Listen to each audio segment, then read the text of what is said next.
Jesus had all of the facts when he stopped to heal that woman. Do you believe that?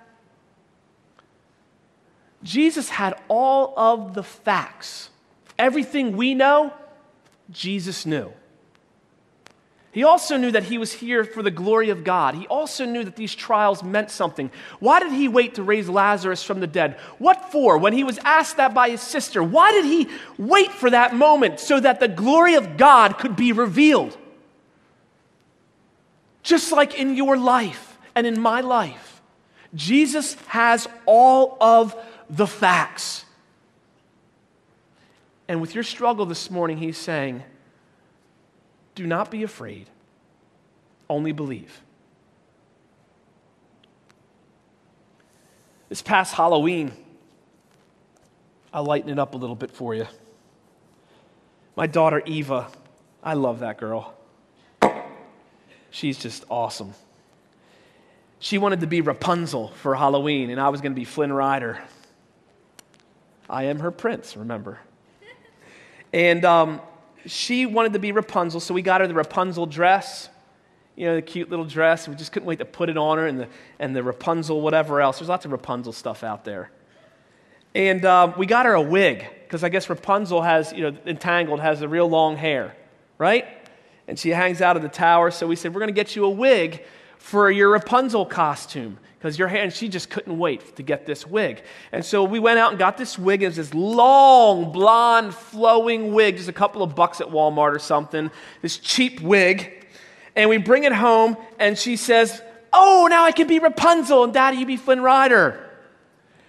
Or she called me Eugene. Is that his name? Eugene. Flynn Rider's so much cooler. Sorry, Eugenes. And so we open up the wig, and we show it to her. I said, look, it's your wig. Oh, I want to put it on. No. I want to put it on. No. And we said, you have to wait until Halloween, or as Christians like to call it, trick or treat. Trick or treat. Or as other Christians call it, the devil's holiday. And so we waited until Halloween. We let her put it on very quickly. Said, there it is. You can put it on Halloween. Why did we do that? Because if we let her wear that cheap little $2 wig before then, she would never, ever, ever get to see what she could look like as Rapunzel when a whole costume was complete. Now the wig is somewhere in the playroom and it's shredded all over the place, and who cares? But we needed to wait for that day.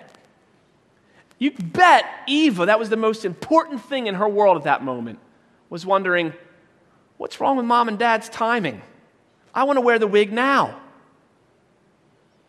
And I think that in a very small way, it demonstrates the way we think. We wonder what God is doing.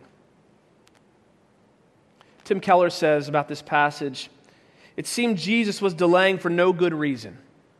You ever feel like that? But they didn't have all the facts. If God seems to be delaying His grace and committing malpractice in your life, it is because there is some crucial information that we don't have yet. See, when it hurts, we want to grab control of things. We want to grab control, and we want to control our lives. But I want you to consider a couple of things when you're ready to grab control. When you feel like Jesus doesn't have it all together, and you feel like God doesn't have all the facts, and when you feel the pressure of life, I want you just to consider a couple of things. Number one, remember that God is infinite and we are finite. God is infinite and we are finite. Second, remember that God has all of the information.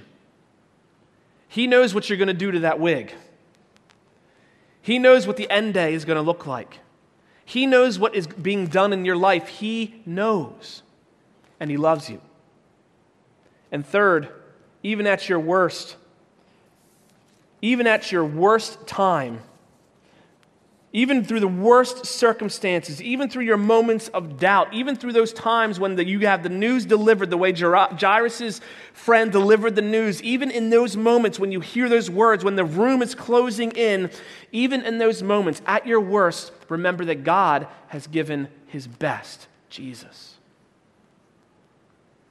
Jesus. and that Jesus is sufficient.